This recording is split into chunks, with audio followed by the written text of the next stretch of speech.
ചെറുപ്പത്തിൽ നിങ്ങൾ ദൂരദർശനമുള്ള സമയത്ത് നിങ്ങൾ മഹാഭാരതം കണ്ടിട്ടുണ്ടോ? സീരിയല് ദൂരദർശനം ഉണ്ടായിരുന്ന സമയം മറ്റേ ആന്റിനെ തിരിച്ചിട്ട് ഇങ്ങനെ ഇത് കിട്ടാതെ വരുമ്പോ ആന്റിനെ ഇങ്ങനെ തിരിക്കും, ഗ്രെയിൻസ് വരും. ഈ പുള്ളങ്ങൾക്കൊക്കെ വല്ലതുകൊണ്ട് ഉമ്മാർക്ക് വെറുതെ മൊബൈലിൽ കയറുന്നു, ഗൂഗിൾ ക്രോം സെർച്ച് ചെയ്യുന്നു, കാണുന്നു. എടാ ആന്റിനെ മാവിന്റെ മുകളിൽ കയറി ആന്റിനെ തിരിച്ചു വെച്ചിട്ട് തിരിച്ചു വന്ന് പ്രേം നസീറിന്റെ ബ്ലാക്ക് ആൻഡ് വൈറ്റ് സിനിമ കണ്ട ഒരു കാലം. ഈ കുട്ടികൾക്ക് ഓരോ ഓർമ്മയില്ല. ഇവര് സ്കൂളിലേക്ക് പോകുന്ന വഴി കണ്ടിട്ടില്ല. ഇതൊരു വലിയ അപകടമാണെന്ന് നോക്കിക്കോളി. ഈ കുട്ടികൾ സ്കൂളിൽ പോകുന്ന വഴി കണ്ടിട്ടില്ല. ഈ കുട്ടികൾ മഷിത്തണ്ട് ഉപയോഗിച്ചിട്ട് നമ്മൾ സ്ലേറ്റ് പറിച്ചത് കണ്ടിട്ടില്ല. ഈ കുട്ടികൾ സ്കൂളിൽ ടീച്ചറിനെ അടിയും കൊണ്ടിട്ടില്ല. ഈ കുട്ടികൾ വെറും ഇറച്ചിക്കോടികളെ മാതിരി വളർത്തുന്ന കുട്ടികളാണ്. ഞാൻ വെറുതെ വേണമല്ലോ. എന്തുകൊണ്ടെന്ന് അറിയോ? ഇപ്പോഴത്തെ കുട്ടികൾ എന്ത് പ്രശ്നം ഉണ്ടെങ്കിലും ആത്മഹത്യ ചെയ്യും. 10ാം ക്ലാസ്സിൽ ഇല്ല, ആത്മഹത്യ ചെയ്തു. മൊബൈൽ ചോദിച്ചിട്ട് വാപ്പ കൊടുത്തില്ല, ആത്മഹത്യ ചെയ്തു. എന്തുകൊണ്ട്? ഇവര് ജീവിതത്തിൽ പ്രതിരോധിക്കാൻ പഠിച്ചിട്ടില്ലെന്നേ. നമ്മൾ പണ്ടുകാലത്ത് സ്കൂൾ വിട്ട് വന്നിട്ട് കണ്ടത്തിൽ പോയി വയലിൽ പോയിട്ട് കളിക്കും, ഉള്ളത് വെച്ചിട്ട്.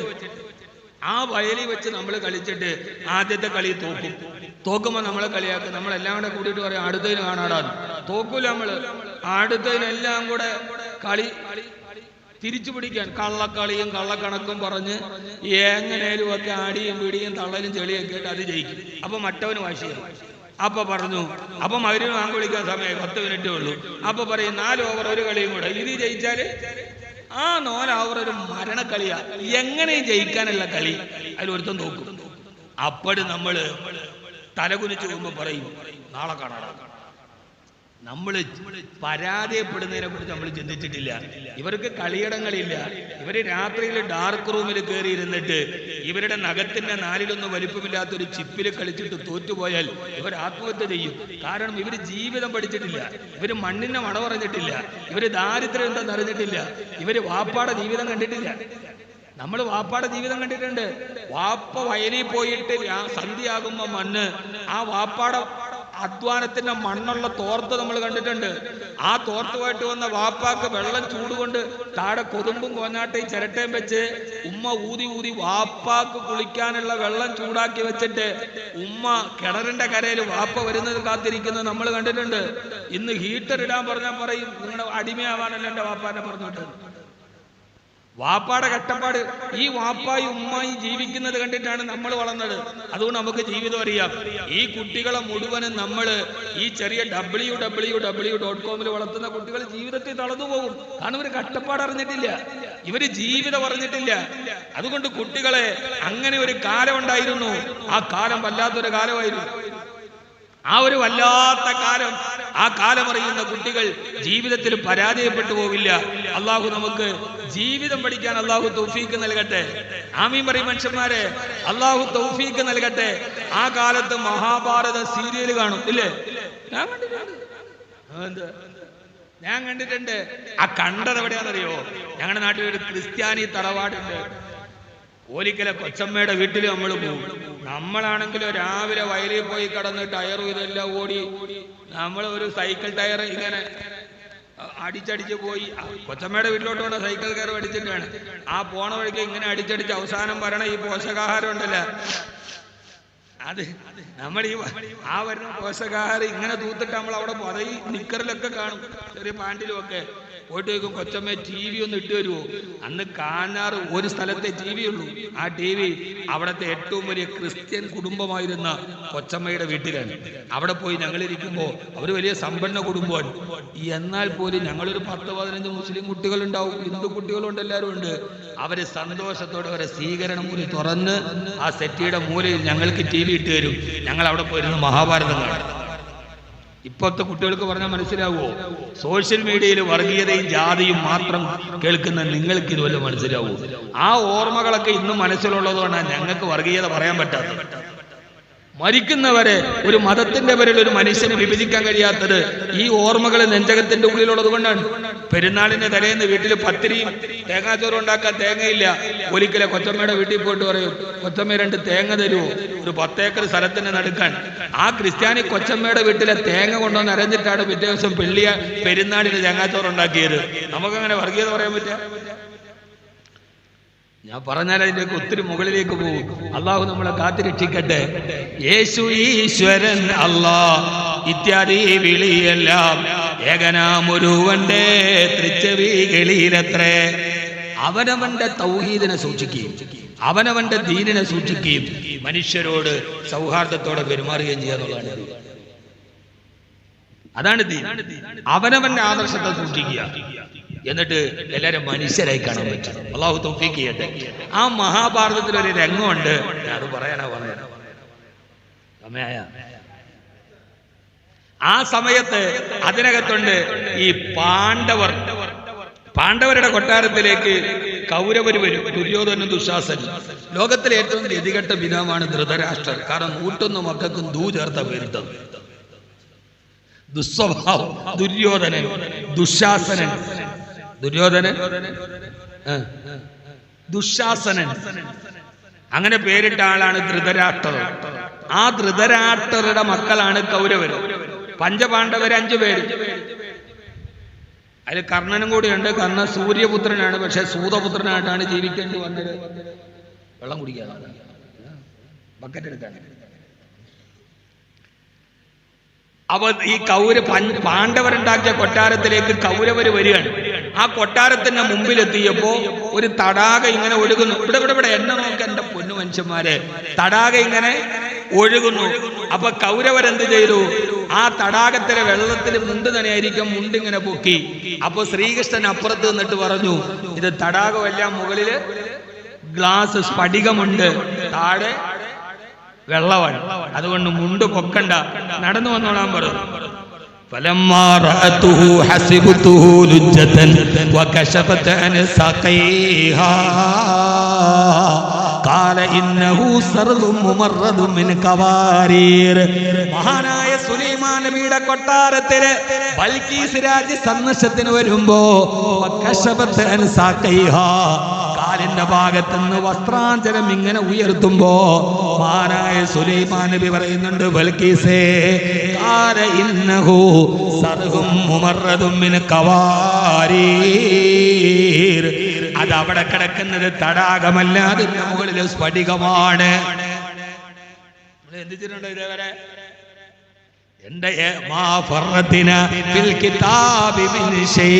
എന്റെ ഗ്രന്ഥത്തിൽ ഞാൻ പറയാത്തതൊന്നുമില്ല. എന്തും ഏതും നിങ്ങൾക്ക് പറയാം, ഏതും നിങ്ങൾക്ക് കാണാം. ഇനി ഭക്ഷണം ഏത് കഴിക്കണം? വെജാണോ നോൺ വെജാണോ നല്ലത്? നല്ലതാ, നല്ല ഭക്ഷണം ഏതാ? നോൺ വെജാണെന്നാണ് മുസമ്മിൽ വരിയുടെ അഭിപ്രായം. മുസമ്മിൽ ഉസ്താദ് പറയുന്ന ഏറ്റവും നല്ല ഭക്ഷണം നോൺ വെജാണ്. എന്താണെന്നറിയാവോ? വെജാന്നെങ്ങാനും പറഞ്ഞാൽ നാളെ പോലെ ഇവിടുന്ന് മറ്റേ പാത്രത്തിൽ അതേ കിട്ടും. നോൺ വെജാണ്. ഇനി വെജാണ് ഏറ്റവും ഹൈറെന്ന് പറഞ്ഞാൽ പണ്ട് മൊയ്ലിയാർ വാള് പറഞ്ഞവരേക്കും പാവപ്പെട്ട നബി സല്ലല്ലാഹു അലൈഹി വസല്ലം ഇടയത്താഴത്തിന് നോമ്പ് തുറക്കാനും നോമ്പ് മുറിക്കാനും ഒരൊറ്റ കാരക്കയാണ് സഹോദര കഴിച്ചത്. പിറ്റേ ദിവസം ഉസ്താദിന് വീട്ടിൽ നിന്ന് ഭക്ഷണം കൊണ്ടുപോകും. പാത്രത്തിൽ ട്രെയിനിന് ഇത്രയും കമ്പാർട്ട്മെന്റ് കാണില്ല, അത്രയും കാണാം പാത്രം. ആ പാത്രം കൊണ്ടുവന്ന് നോക്കുമ്പോ ആദ്യത്തെ തട്ടിലൊന്നുമില്ല, രണ്ടാമത്തെ തട്ടിലില്ല, ആഖിർ തട്ടിലില്ല, 2 കാരക്ക. താത്ത പണി പറ്റിച്ച്. നബി ഞങ്ങൾ അതാണെങ്കിൽ ഉസ്താദിനും അതല്ലേ ഇഷ്ടം. അന്ന് ഉസ്താദ് തിരുത്തി പറഞ്ഞു, സഹോദരിമാരെ, നിങ്ങൾ വിചാരിച്ചതുപോലെയല്ല കാര്യങ്ങളുടെ കിടപ്പ്. അള്ളാന്റെ റസൂലെന്ന് ഒരു കാരക്ക കൊണ്ട് നോമ്പ് മുറിച്ചെങ്കിൽ നിങ്ങൾ അറിയണം, അന്നത്തെ കാരക്കൊരു കൂടച്ചക്കയുടെ വലിപ്പം ഉണ്ടായിരുന്നു എന്നതുപോലെ ഇതിപ്പോ വെജാന്ന് പറഞ്ഞാൽ നാളെ കുടുങ്ങി. അതുകൊണ്ടാണ് ഏറ്റവും നല്ല ഫുഡ് ഏതാ? Non veg. പക്ഷെ ഡോക്ടർമാർ പറയണ എന്താ? വെജ് കഴിക്കണം, നോൺ വെജ് പാടില്ല. നോൺ വെജ് പാടില്ല എന്നാണ്. എന്തുകൊണ്ട്? ഏറ്റവും നല്ല ഭക്ഷണം ഏതാ? നോൺ വെജാണ്. ബനു ഇസ്രായേൽ മൂസാ നബിയോട് ഭക്ഷണം വേണമെന്ന് പറഞ്ഞപ്പോൾ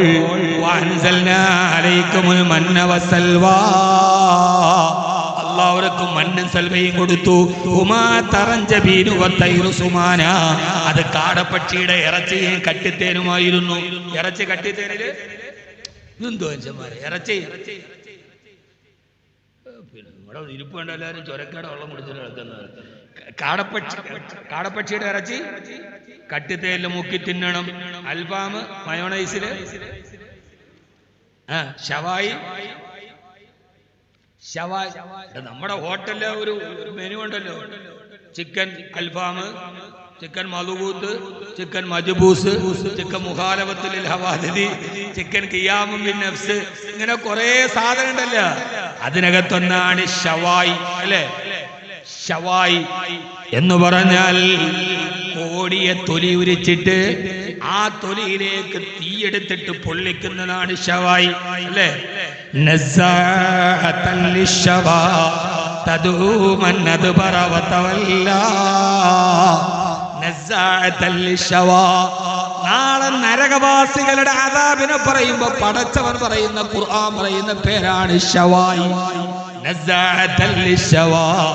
തൊലി ഇങ്ങനെ ഉരിച്ചിട്ട് തീരെ നിന്നെ ചുട്ടെടുക്കും. അല്ലാഹു കാക്കട്ടെ, അല്ലാഹു കാക്കട്ടെ. അവർക്ക് കാടപ്പക്ഷിയുടെ ഇറച്ചിയും കട്ടിത്തേനും ഇറക്കി കൊടുത്തു. അപ്പൊ അവര് പറഞ്ഞ് ഞങ്ങൾക്കിത് വേണ്ട.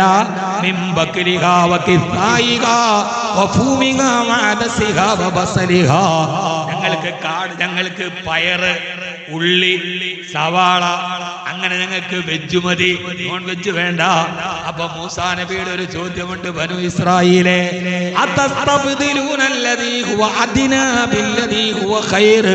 ഏറ്റവും മുന്തിയ ഭക്ഷണം എന്നിട്ട് ഏറ്റവും താഴ്ന്നത് ചോദിക്കുകയാണോ? മുന്തിയതാ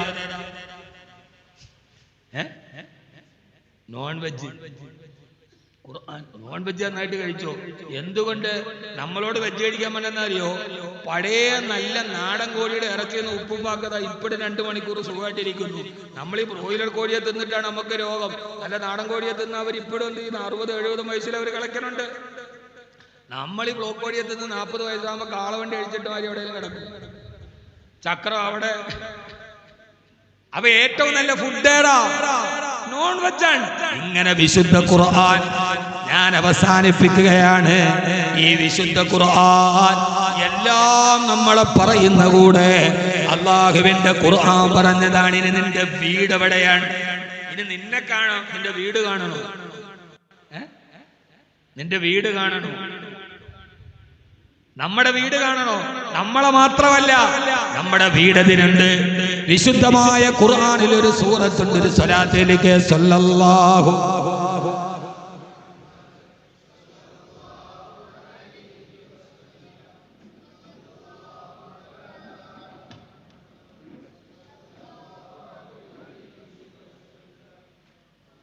അല്ലാഹുമ്മ സല്ലി അലാ മുഹമ്മദ്. സുബ്ഹാന ജല്ല ജലാലു. 10:45 2 മണിക്കൂർ കഴിഞ്ഞ് അറിഞ്ഞില്ല. ഇതെന്താ കുടിവെള്ളം ബക്കറ്റ്? നമ്മുടെ വാതിലിന് മോക്കതായ സുന്നത്താണ് ബക്കറ്റ് പിരിവെന്ന് പറയുന്നത്. വലിയ പിരിവൊന്നുമില്ല. എന്നാൽ ജമാഅത്ത് കമ്മിറ്റിയെ സംബന്ധിച്ചോളം വലിയ സാമ്പത്തിക ചെലവ് ഇതിനുണ്ട്. എല്ലാവരും നമ്മുടെ കമ്മിറ്റിയോട് അകമടിഞ്ഞ് സഹായിക്കണം. ഒരു ബക്കറ്റുമായിട്ട് സംഘാടകർ വരണുണ്ട്. എല്ലാവരും ഒരു നല്ല സദക്ക ഇൻഷാ അല്ലാഹ് ഇടൂലേ? എല്ലാവരും ഒരു നല്ല സദക്ക അല്ലാഹു സ്വീകരിക്കട്ടെ. ആദ്യം ഖത്തീബ് ഉസ്താദിനെ ഉദ്ഘാടനം ഖത്തീബ് ഉസ്താദിനെ ഇൻഷാ അല്ലാഹ് ഉദ്ഘാടനം. കണ്ടക്ടറിന് ആദ്യത്തെ ടിക്കറ്റ് കൊടുക്കും. എഴുന്നില്ലേ? ബിസ്മില്ലാഹിർ റഹ്മാനിർ റഹീം. അല്ലാഹു സ്വീകരിക്കട്ടെ, അല്ലാഹു സ്വീകരിക്കുമാറാകട്ടെ. ഹസ്ബി റബ്ബി ജല്ലല്ലാഹ് മാ ഫീ ഖൽബി ഗൈറുല്ലാഹ് നൂറു മുഹമ്മദ് സല്ലല്ലാഹ് ലാ ഇലാഹ ഇല്ലല്ലാഹ്. മുത്ത് ഫാത്തിമ ദിദിയോരേ, മുത്തിനെ മണവളനലിയോരേ, ഹസനും ഹുസൈനും റളിയല്ലാഹ്. ആമന്നാ ബിറസൂലില്ലാഹ് ഹസ്ബി റബ്ബി.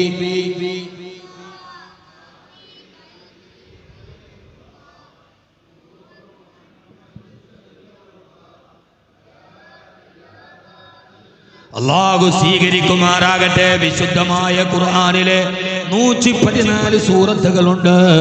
ആ സൂറത്തുകളിൽ ഏറ്റവും പ്രധാനപ്പെട്ട സൂറത്താണ് സൂറത്തുൽ ബഖറ. ഒരു സൂറത്തിന് പേര് വെച്ചത് പോലും വെറുതെ അല്ല. ആണോ? ഇത് വെറുതെ വെച്ചതല്ല.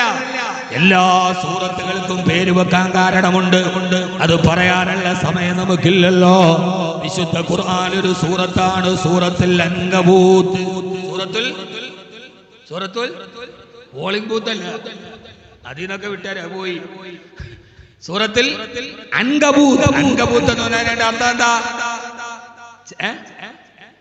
ചെലന്തി. അങ്കബൂത്തിന്റെ അർത്ഥം ഇനി അകത്ത് വെളിയിൽ നിൽക്കണവരൊക്കെ കയറിക്കൊള്ളുക. നമ്മള് ദുആയിലോട്ട് ഇനി പെട്ടെന്ന് നിർത്താൻ. അതിന്റെ പേരാണ് അൻകബൂത്ത്. ആ ഖുർആൻ പറയാത്തതൊന്നുമില്ല. ചെലന്തി. ആ സൂറത്തിൽ ഒരു ആയത്തുണ്ട്, മതലുല്ലദീന തഖദൂ മിൻ ദൂനില്ലാഹി ഔലിയാ കമതലിൽ അൻകബൂത്ത് ഇത്തഖദതു ബൈതാ. അല്ലാഹുവല്ലാത്തവരെ ജീവിതത്തിൽ ആശ്രയമായി കാണുന്നവരുടെ ഉപമ കമതലിൽ അൻകബൂത്തി, അത് ചെലന്തിയെ പോലെയാണ്.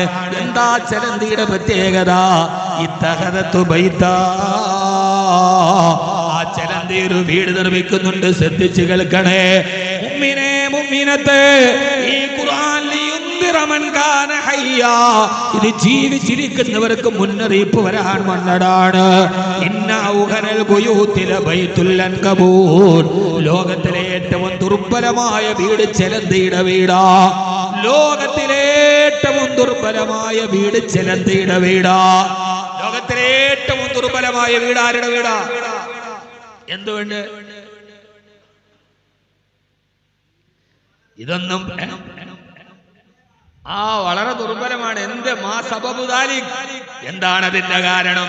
നമുക്കറിയാം, ഒരു സെമിറ്റിക് എഞ്ചിനീയറിന്റെ കരകൗശല വൈദഗ്ധ്യത്തെ പോലും തെറിപ്പിക്കുന്ന രീതിയിൽ നിമിഷാർദ്ധത്തിന്റെ ഉള്ളിൽ ശരീരത്തിൽ നിന്ന് ഉദ്ഗമിക്കുന്ന പശ കൊണ്ട് ഒരു കൂട് നയനമനോഹരമായ ചായവും ചമൽക്കാരവും ചേർത്ത ഒരു കാഴ്ച പോലെ നയനമനോഹരമായ വീടുണ്ടാക്കുന്ന ഒരു ചെലന്തി, അതിന്റെ നൂലിഴകളുടെ ഇടയിലുള്ള അകലം പോലും സമീകൃത അകലമാണ്. ഒരു ജാമിതീയ കണക്കുകളെ തോൽപ്പിക്കുന്ന വീതം അതിന്റെ ഇഴകളുടെ ഇടയിൽ സ്കെയിൽ വെച്ച് നോക്കിയാൽ ഒരേ അകലമാണ്.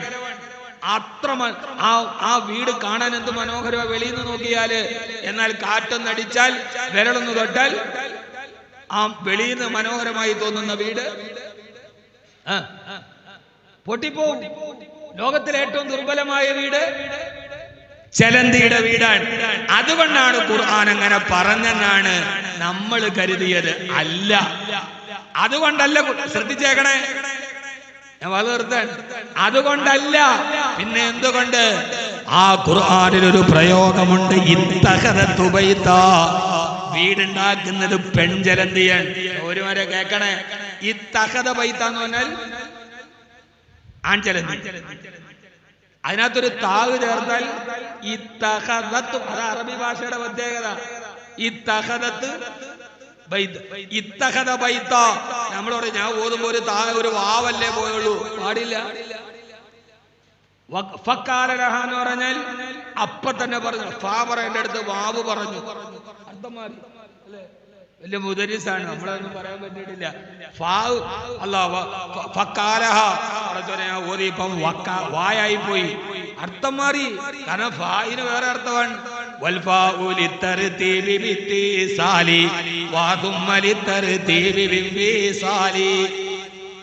ഉടനെ പറഞ്ഞു വാ പറഞ്ഞ വേറെയാണ്, അത് വേറെ നെഹുവാണ്. എന്റെ പൊന്ന് സഹോദരൻ, ഇവിടെ ഇത്തഖദത്തു ബൈത. ഇത്തഖദ ബൈത എന്ന് പറഞ്ഞാൽ ആൺചലന്തിയാണ്. ഫായില് മുഅന്നസായാൽ ഫീലില് താഴെ ഇറക്കണം, അങ്ങനല്ലേ? കുറെ ഓതി ഉസ്താദ്മാരൊക്കെ ഉണ്ട്.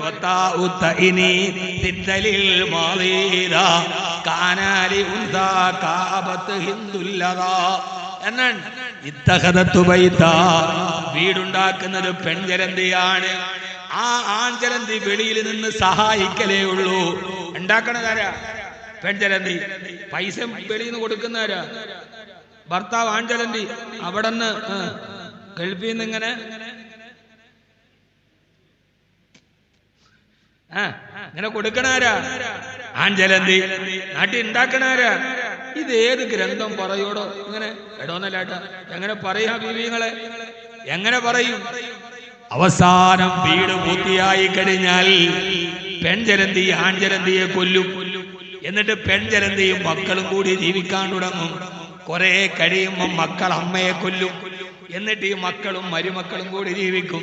പിന്നെ കഴിയുമ്പോൾ ഈ മരുമക്കൾ പെണ്ണുങ്ങൾ ഭർത്താവിനെ കൊല്ലും. അത് ഏത് ജലന്തി വല നോക്കിയാലും അതിനകത്തൊരു ജലന്തി ചത്ത് കിടക്കണ കാണാം. പാവം ഹസ്ബൻഡാണ്. ചിരിക്കാനല്ല, പടച്ചോന്റെ ഖുർആൻ നമ്മുടെ വീടിനെ കാണിച്ചു തരികയാണ്. അള്ളാഹു പറയാൻ, എന്തുകൊണ്ടാണ് ചലന്തിയുടെ വീട് ദുർബലമായത്? ഭാര്യയും ഭർത്താവും തമ്മിൽ, മാതാപിതാക്കളും മക്കളും തമ്മിൽ, കൂടപ്പറപ്പുകൾ തമ്മിൽ പരസ്പര വിശ്വാസവും സ്നേഹവും നഷ്ടപ്പെട്ട കുടുംബ വ്യവസ്ഥിതി ചലന്തിയുടേതാണ്. അതുകൊണ്ട് ദുർബലമായ വീട് ചലന്തിയുടെ വീടാ. ആ വീടുകളുടെ വലിപ്പമോ വിസ്തീർണമോ അല്ല, അതിന്റെ ഉള്ളിലുള്ളവരുടെ പരസ്പര വിശ്വാസം, സ്നേഹം, അതാണ് വീടിന്റെ ഏറ്റവും പ്രധാനപ്പെട്ട കെട്ടുറപ്പ് എന്നല്ലാഹുവിന്റെ വിശുദ്ധ ഖുർആൻ. സഹോദരാ, കാസർഗോഡ് മുതൽ തിരുവനന്തപുരം വരെ ദേശീയ പാതയുടെ ഇരുഭാഗത്തായി ധാരാളം കോൺക്രീറ്റ് സൗധങ്ങൾ കാണാം. ആ കോൺക്രീറ്റ് സൗധങ്ങൾ പലപ്പോഴും അത് ചലന്തിയുടെ വീട് പോലെ ദുർബലമാണ്. അല്ലാഹു പറയുകയാണ്, ഇത്തഖദതു ബൈതാ ഇന്ന ഔഹനൽ ബുയൂതി ലബൈതുൽ അൻകബൂത്. ചലന്തിയുടെ വീടുകൾ പോലെ ദുർബലമായ വീടുകൾ. ഭാര്യക്ക് ഭർത്താവിന് വിശ്വാസമില്ല, ഭർത്താവിന് ഭാര്യയെ വിശ്വാസമില്ല.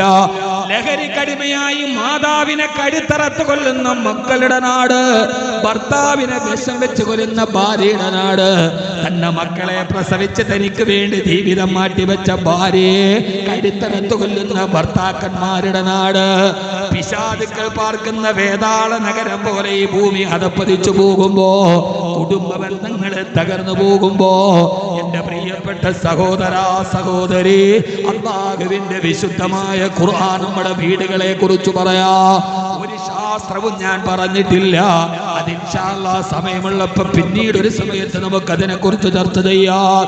ഇത്രമേൽ ദുർബലമായ, ഏത് സമയത്തും പൊട്ടി തകർന്നു പോകുന്ന ഒരു വീടും കെട്ടിപ്പിടിച്ചിട്ടാണ് നമ്മൾ ജീവിക്കുന്നതെങ്കിൽ, അല്ലാഹുവിന്റെ വിശുദ്ധമായ ഖുർആൻ പറഞ്ഞ ഒരു പരമാർത്ഥത്തിലേക്ക് നിങ്ങളുടെ ശ്രദ്ധ ക്ഷണിച്ചിട്ട് ഞാൻ തിരിച്ചു പോവുകയാണ്. അല്ലാഹു നമ്മളെ കാത്തിരക്ഷിക്കട്ടെ, അല്ലാഹു നമ്മളെ കാത്തിരക്ഷിക്കട്ടെ. വിശുദ്ധമായ ഖുർആൻ നമ്മോട് പറഞ്ഞ ഏറ്റവും മനോഹരമായൊരു പാഠം മാത്രം പറഞ്ഞിട്ട് ഞാൻ അവസാനിപ്പിക്കട്ടെ. ഖുർആനുമായി ബന്ധപ്പെട്ട ഒരു വിഷയത്തിലേക്ക് ഞാൻ കടന്നു പോയിട്ടില്ല. കാരണം എനിക്കതിനുള്ള ഒരു പാണ്ഡിത്യവുമില്ല. അറിവിന്റെ ബാലാരിട്ടതകൾ തീണ്ടിയിട്ടില്ലാത്ത എന്നെ സംബന്ധിച്ചിടത്തോളം അല്ലാഹുവിന്റെ ഖുർആൻ ഒരു അനന്ത സാഗരമാണ്. ലഹാ മആനിൻ കമൗജിൽ ബഹിരി ഫീ മദദി വഫൗക ജൗഹരിഹി ബിൽ ഹുസ്നി വൽ ഖിയമി മൗലായ.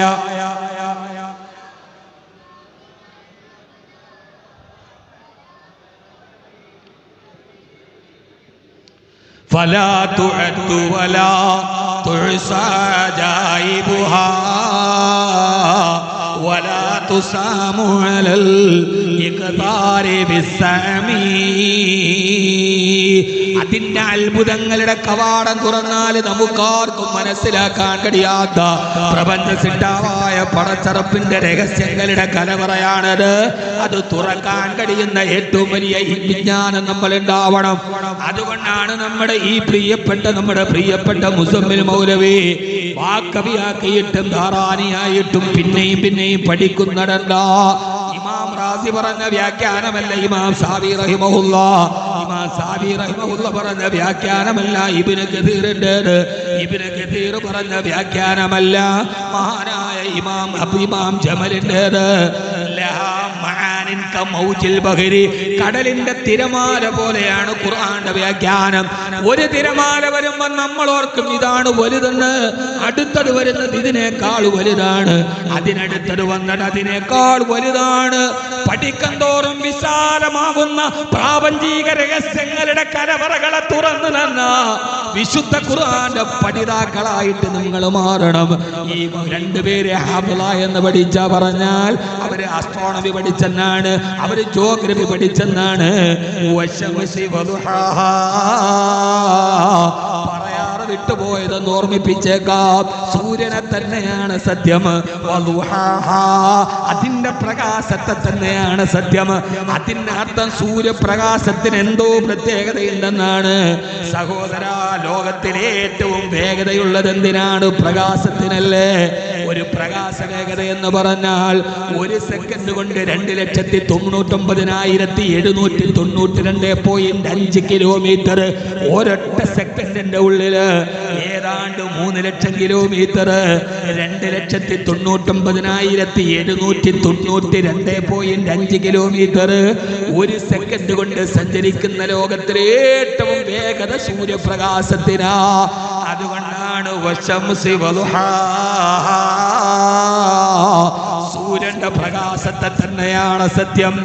1 സെക്കൻഡ് കൊണ്ട് 2,99,792.5 കിലോമീറ്റർ, ഏകദേശം 1 സെക്കൻഡ് കൊണ്ട് 3 ലക്ഷം കിലോമീറ്റർ താടുന്ന സൂര്യപ്രകാശം അതേ വേഗതയിൽ വന്നാൽ 14 മിനിറ്റ് കഴിഞ്ഞിട്ടേ ഈ ഭൂമിയിലെത്തുകയുള്ളൂ എന്നാ. അപ്പൊ എവിടെ നിന്നാണ് ഈ പ്രകാശം വരുന്നത്? അത് 1-ാം ആകാശത്തിന്റെ കണക്കാണ്.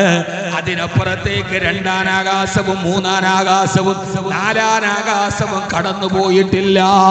അത് കടന്നുപോയ എല്ലാ ആകാശങ്ങളും കടന്നുപോയ ഒരേ ഒരാളേ ഉള്ളൂ. അതാരാണ്? അർദ്ധരാത്രിയുടെ പാതിരാ സമയത്ത് അതിശീഘ്ര ദ്രുതഗമന വാഹനമായ ബുറാക്കിൽ കയറി മസ്ജിദുൽ ഹറാമിൽ നിന്ന് ബൈത്തുൽ മുഖദ്ദസിലേക്ക്, അവിടെ നിന്ന് സപ്തവാനങ്ങളും താണ്ടിക്കടന്ന് കാബ കൗസൈനിയും കടന്ന് ഇന്ദ സിദ്റത്തുൽ മുൻതഹ. സിദ്റത്തുൽ മുൻതഹ എന്ന് പറഞ്ഞാൽ ഈ ഭൂമിയിൽ നിന്നും മുകളിലേക്ക് പോകുന്ന ഒരു വസ്തു പരമാവധി എവിടം വരെ പോകുമോ അതിന്റെ പേരാണ് സിദ്റത്തുൽ മുൻതഹ. അത് കഴിഞ്ഞാൽ പിന്നെ അത് താഴോട്ടേ വരൂ. ഓ സിദ്റത്തുൽ മുൻതഹ താണ്ടിയ ഒരേ ഒരാളേ ഉള്ളൂ.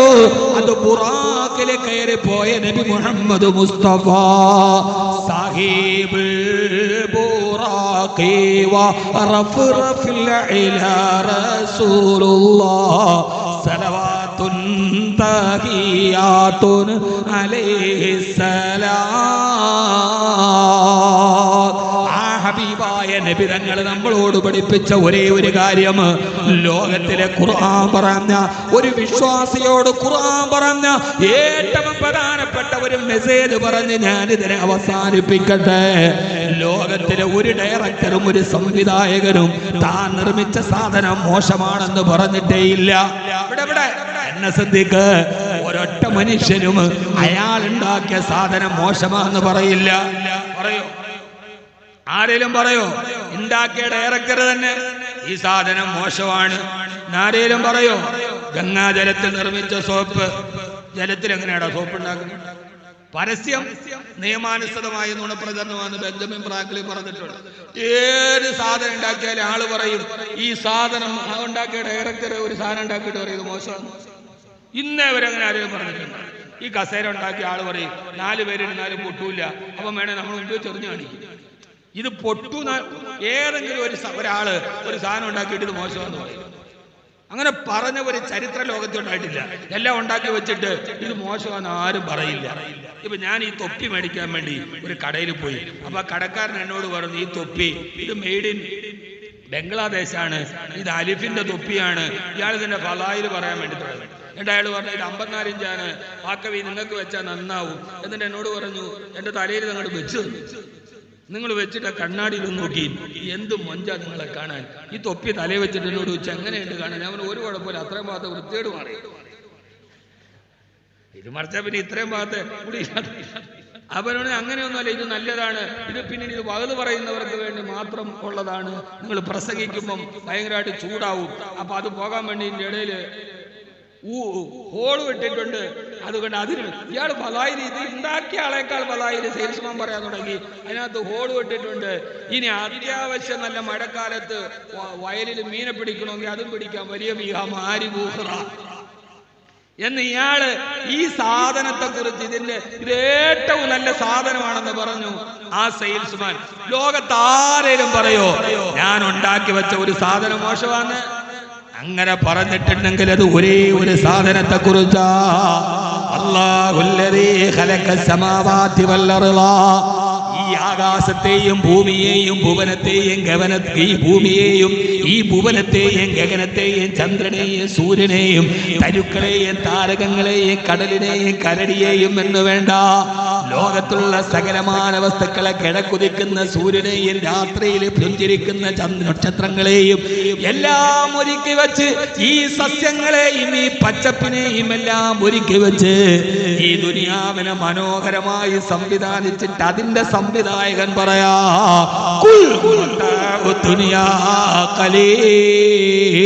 നിങ്ങൾ ഓർത്തുകൊള്ളൂ, ഈ ദുനിയാവ് നശിച്ചു പോകുന്ന സാധനമാണ്.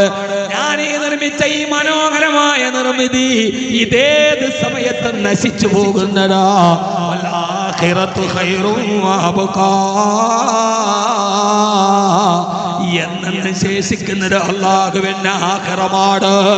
വിശുദ്ധമായ ഖുർആനിലുടനീളം അല്ലാഹു നമ്മളോട് പറഞ്ഞത് ഈ ദുനിയാവുണ്ടല്ലോ, ഈ ദുനിയാവ് ഏത് സമയത്ത് നശിച്ചു പോകുന്നതാണ്. നിർമ്മിച്ച ആള് തന്നെ നശിച്ചു പോകുമെന്ന് പറഞ്ഞ ഒരേ ഒരു പ്രൊഡക്റ്റ് ഈ ദുനിയാവാണ്. ഈ ദുനിയാവിന് വേണ്ടി നമ്മൾ ജീവിക്കരുത്. വരാനിരിക്കുന്ന ഒരു ജീവിതം നമുക്ക് പോകാനുണ്ട്. ദുനിയാക്കേ മുസാഫിർ मंजिल तेरी कब्र है, दुनिया में कई सरगना लाखों करोड़ आए, बाकी रहा न कोई मिट्टी से सो रही है. മണ്ണിൽ പോയിട്ട് സുഖിക്കാനുള്ളവരാണ് നാം. എന്റെ പ്രിയപ്പെട്ട അഭിനവകാല ചെറുപ്പക്കാരോട്, സോഷ്യൽ മീഡിയയിലെ പേക്കൂത്തുകളിൽ അഭിരമിക്കുന്നവരോട്, പാതിരാ സമയത്തിലെ ഗായകരുടെ ഈരടി കേട്ടിട്ട് തുള്ളിച്ചാടുന്നവരോട്, ദാവൂദ് നബിയുടെ സംഗീതം കേൾക്കണ്ടേ, അല്ലാഹുവിന്റെ സ്വർഗത്തിലോട്ട് കടന്നു പോകണ്ടേ. ഏത് സമയത്ത് നശിച്ചു പോകുന്ന ഈ ദുനിയാവുണ്ടല്ലോ, അതെപ്പോഴാണ് തിരിച്ചു പോകേണ്ടതെന്ന് നമുക്കറിയില്ല. ഏത് സമയത്താണ് ഈ ലോകത്ത് നിന്ന് തിരിച്ചു പോകേണ്ടതെന്നറിയില്ല. ഹലക്കൽ മുദാവി വൽ മുദാവാ വല്ലദീ ജലബദവാബഹു വൽ മുശ്തരി. ഹലക്കൽ മുദാവി, ചികിത്സിച്ച ഡോക്ടർ മരിച്ചുപോയി. ആയിരക്കണക്കിന് ക്യാൻസർ രോഗികളുടെ ക്യാൻസർ കണ്ടെത്തി ചികിത്സിച്ച് ഭേദമാക്കിയ ആ മഹാവൈദ്യൻ മരിച്ചുപോയത് ക്യാൻസർ വന്നിട്ടാണ്. വൽ മുദാവാ, ചികിത്സിച്ച രോഗിയും മരണം കണ്ടു. അല്ലതേ ജലബദ്ധവാ, ആ ഡോക്ടർ അറ്റാക്ക് വരാതിരിക്കാൻ ഡോക്ടർ കുറിച്ചു കൊടുത്ത മരുന്നും കൊണ്ടുവന്ന സെയിൽസ്മാന്, അയാൾ വന്ന ബൈക്ക് ഇടിച്ചിട്ട് വഴിയരികിൽ മരിച്ചുപോയി. ആളുകൾ നോക്കിയപ്പോ ബ്ലഡ് കോട്ടാവാതിരിക്കാനുള്ള മരുന്ന് അയാൾ അവിടെ ചിതറിക്കിടക്കുന്നുണ്ട്. സഹോദരാ സഹോദരി, ബാഹുവൽ മുസ്തരി, ആ മെഡിക്കൽ സ്റ്റോറിന്റെ ഉടമ അറ്റാക്ക് വന്ന് മരിച്ചു. അറ്റാക്ക് വരാതിരിക്കാനുള്ള ഗുളിക കയ്യെത്തുന്ന ദൂരത്ത് അയാളുടെ അലമാരയിലിരിക്കുന്നുണ്ട്. അതൊന്നെടുത്ത് കഴിക്കാൻ കഴിഞ്ഞില്ലല്ലോ. വൽ മുസ്തരി, വാങ്ങാൻ വന്നവനും വിൽക്കാൻ വന്നവനും മരിച്ചുപോയ ലോകമാണിത്. എല്ലാവരും, ഒരാളും ഈ ലോകത്ത് നിലനിൽക്കാത്ത ലോകമാണത്. ആഖിറത്തിന്റെ സൗന്ദര്യത്തെ കാണ്, ദുനിയാവിന്റെ സൗന്ദര്യത്തെ കാണരുത്. ആഖിറത്തിന്റെ സൗന്ദര്യം കാണണമെങ്കിൽ ഖുർആൻ എന്ന കണ്ണുകൊണ്ട് നമ്മൾ കാണണം. കറുകറുത്ത ലൈലയെ പ്രേമിച്ചപ്പം മജ്നൂനോട് ചോദിച്ചുവല്ലോ, ഈ ലൈലയ്ക്ക് എന്ത് സൗന്ദര്യം കണ്ടിട്ടാണ് നിങ്ങൾ പ്രേമിക്കുന്നതെന്ന്. കൈഫാ തറാ ലൈല ബിഐനിൻ തറാബിഹാ സിവാ വമാ തഖറത്ഹാ ബിൽ മദാമി. ലൈലയുടെ സൗന്ദര്യം കാണണമെങ്കിലും മജ്നൂന്റെ കണ്ണുകൊണ്ട് നോക്കണം. നിങ്ങളുടെ കണ്ണുകൊണ്ട് നോക്കിയാൽ ലൈലയുടെ സൗന്ദര്യം കാണില്ല. ആഖിറത്തിന്റെ സൗന്ദര്യം കാണണമെങ്കിൽ ഖുർആന്റെ കണ്ണിലൂടെ കാണണം. അതുകൊണ്ട് സഹോദരാ, തിരിച്ചു വരുമെന്ന് ഉറപ്പില്ലാത്ത ഒരു യാത്ര നമ്മൾ പോകാനുണ്ട്. ഇന്ന് കടുവിനാക്കി വഹല് പറയാൻ വേണ്ടി പോരുമ്പോ, കടുവിനാലില് വയല് പറയാൻ വേണ്ടി ഞാൻ ഇറങ്ങുമ്പോ, എന്റെ എന്റെ ബാഗ് എടുത്തിട്ട് ഞാൻ അകത്തോട്ട് വെക്കുമ്പോ എന്റെ 12 വയസ്സുകാരി പൊന്നുമോൾ എന്നെ വിളിച്ചിട്ട് ചോദിച്ചു, എപ്പ തിരിച്ചു വരും? ഇന്ന് തന്നെ വരില്ലേ? അവക്കറിയാൻ ചെറിയ ബാഗാണെങ്കിൽ ഒരു ജോഡി ഡ്രസ്സേ ഉള്ളൂ, ഒരത്യാവശ്യം വന്നാലും മാറ്റാനേ ഉള്ളൂ. അതല്ല വലിയ ബാഗാണെങ്കിൽ വാപ്പ 7 ദിവസം കഴിഞ്ഞേ തിരിച്ചു വരാറുള്ളൂ. ഞാൻ അവളോടും മഗ്‌രിബ് കഴിഞ്ഞ് വാത് തുടങ്ങും. അങ്ങനെയാണ് ഉസൈ സാഹിബ് എന്നെ പറഞ്ഞു പറ്റിച്ചത്. അതുകൊണ്ട് മഗ്‌രിബ് കഴിഞ്ഞ് തുടങ്ങും. 9 മണിക്ക് നിർത്തിയിട്ട് വാപ്പയുടെ പൊന്നുമോൾ ഉറങ്ങുന്നതിന് മുമ്പ് വരുമെന്ന് പറഞ്ഞിട്ടാണ് വന്നത്. എന്റെ പൊന്നുമോൾ എന്റെ വീട്ടിൽ കാത്തിരിക്കുന്നുണ്ട് ഉറങ്ങാതെ.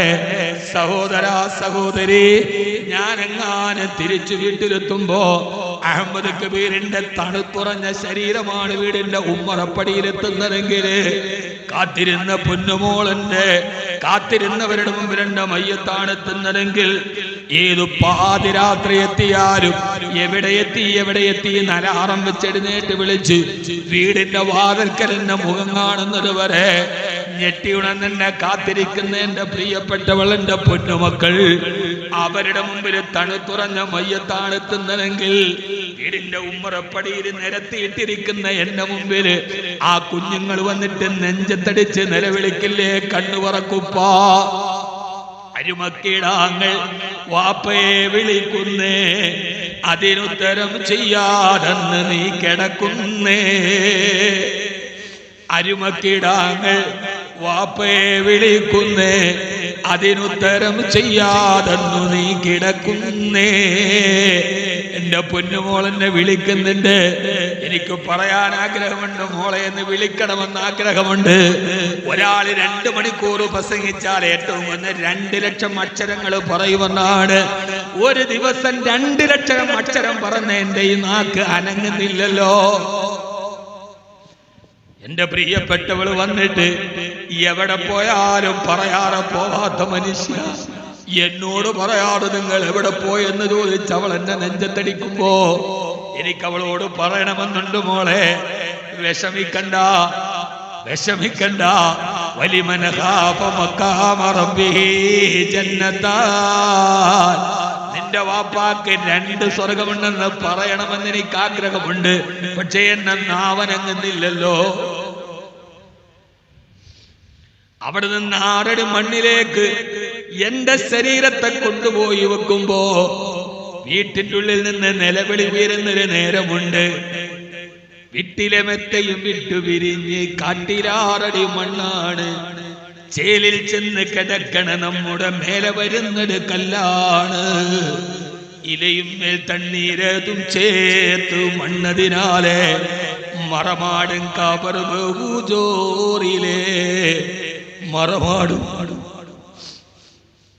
വീട്ടിലെ മെത്തയും വിട്ടു വിരിഞ്ഞ് കാട്ടിലാറടി മണ്ണാണ്.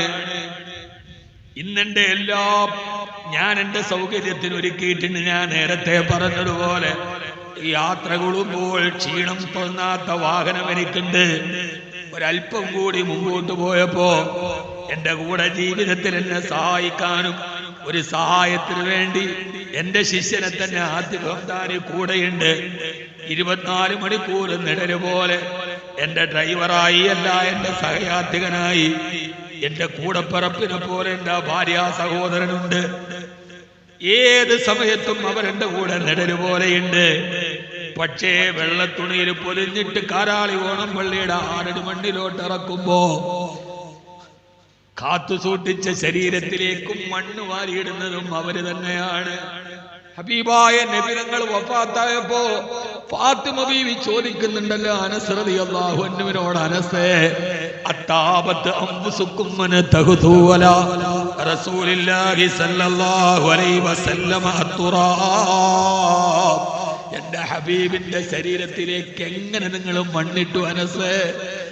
ആ ശരീരത്തിലും മണ്ണുമാരിയിട്ടാലും കൊല്ലുമെന്ന് പറഞ്ഞ് നടന്നവരല്ലേ നമ്മള്.